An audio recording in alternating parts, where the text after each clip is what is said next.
food is obviously very important in obesity. So what kind of food? I mean, obviously, also people ate food for a long time and they didn't become obese. So what changed?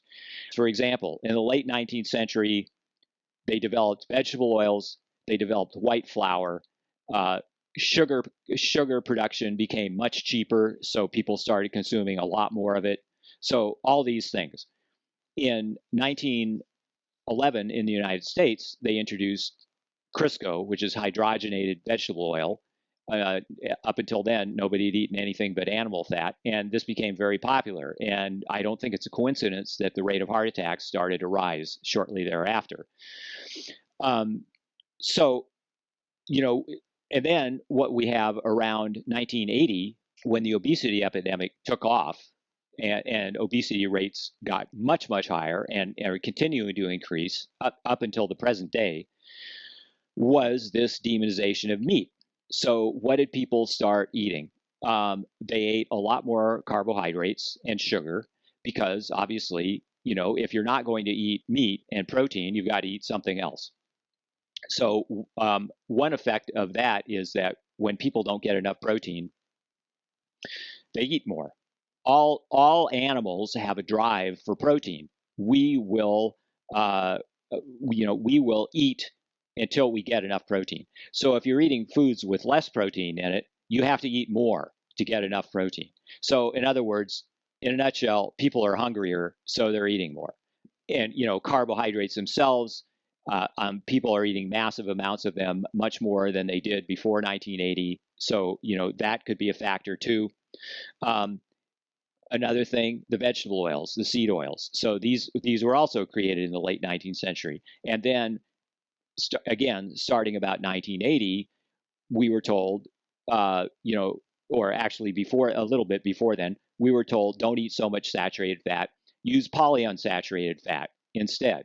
And polyunsaturated fat, that's these vegetable oils. So people started using those. And they also have a link to obesity.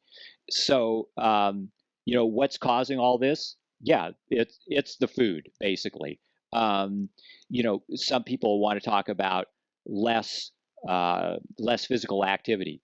There is that, but humans should have an ability to adjust their energy intake, and exercise alone does not have much of an effect on weight loss. Right? So people try to lose weight by exercising a lot, but unless they get their diet under control, nothing much is going to happen. So in my view, it's not physical activity that's doing it. It's the diet.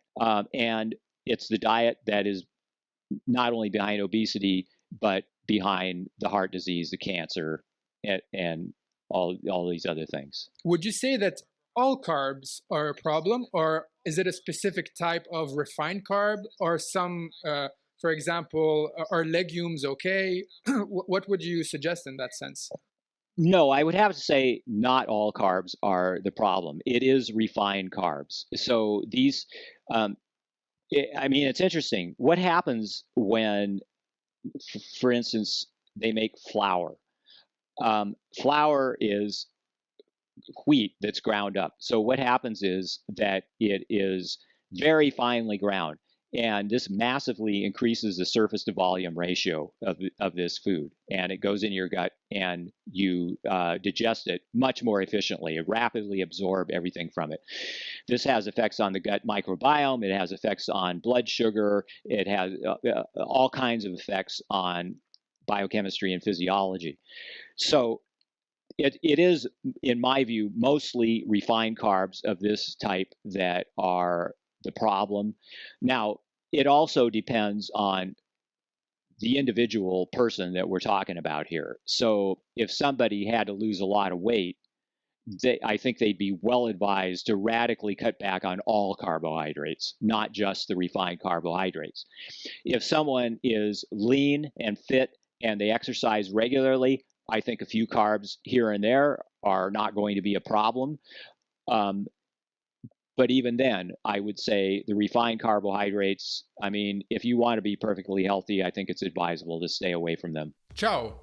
Se questa breve clip ti è piaciuta, ricordati di cliccare lì per iscriverti al canale e rimanere sempre aggiornato. Qua puoi trovare altri clip interessanti e qua puoi trovare il link all'episodio completo. Ci vediamo alla prossima!